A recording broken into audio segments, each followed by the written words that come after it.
ngayon guys para reaksyonan itong mga maligno, itong mga nasapian ng mga masasamang espiritu ni Kuting. Nasabi nila magtrabaho ka. I've been working for 20 years in the office. Hindi lang yan, as a graphic designer. At saka, hindi lang yan yung trabaho ko, may special talent pa ako. Meron akong talent, I am an artist. Painter din ako. Marami akong source of income. Sabihin nila na ako daw ay umaasa sa gobyerno, itong mga maligno na to, legit talaga na mga bugok at legit na mga walang utak.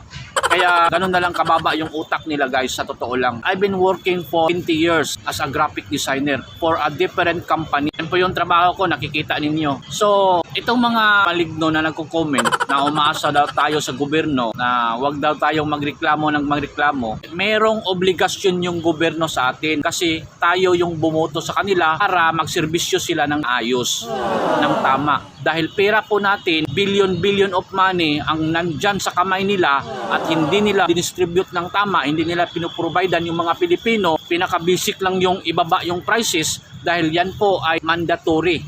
No? Mandatory po yan at yan po ay gagawin ng leader, prevent hunger to our people. To make it affordable, yung mga prices natin para hindi tayo mahirapan. Kawawa naman yung mga mahirap, wala nang kinakain sa sobrang mahal. During that time na umupo itong si Kuting ay walang pangundangang pagmamahal sa presyo. Grabe yung price. Hindi na talaga bumaba kahit 5 duling.